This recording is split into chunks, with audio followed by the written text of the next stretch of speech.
In the next 90 seconds, I'm going to take you through how to correctly turn your shoulders. This is probably one of the biggest mistakes that I see in my daily lessons is we basically fake our shoulder turn. We don't know how to turn our shoulders correctly. Usually my videos are 90 seconds. It's probably going to take a little bit longer today just because there's so many fake ways you can do it and there's really only one real way to do it.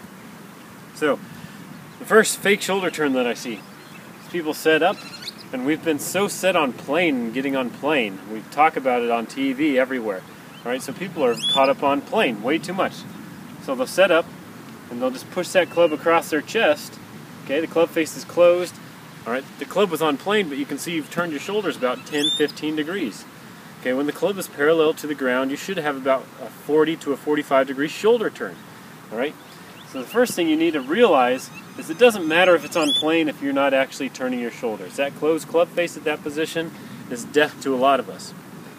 And also, when you start to just push your hands across your chest with that closed face, when you get it to the top of your backswing, a lot of times we're going to see the hip kick out to the right. Right, the shoulders are going to turn very steep. All right, and you have this reverse spine angle. That's one of the #1 swing faults in golf, and it's one of the #1 reasons why your back hurts after you play golf is that reverse spine angle. So you got to fix that.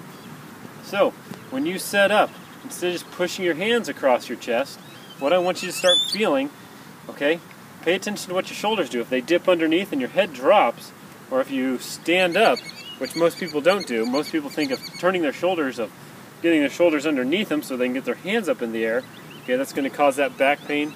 All right, eventually if your head drops, you got to come back out of it. All right, it all revolves around how you turn your shoulders correctly. So to check to see if you are turning your shoulders correctly, just simply you need to check two things. The first thing is you got to make sure that your hips and your shoulders are turning at the same angle. So if I'm turning my shoulders and my hips, when I get to the top, they should pretty much match one another. Okay? If I'm too steep, it's not matching. If I stand up, it's not matching. It needs to match as you turn back and turn through. Okay, the greatest golfers on the planet. You're going to watch them, and it's going to match. Okay, so we need our hips and our shoulders to match one another as we turn. Secondly, as you turn, okay, it's going to feel like your chest is opening up over that right leg. Okay, so this is a true shoulder turn. This is not a shoulder turn. That's a shoulder tilt. That's a reverse spine angle. It's going to kill your golf swing and kill your back.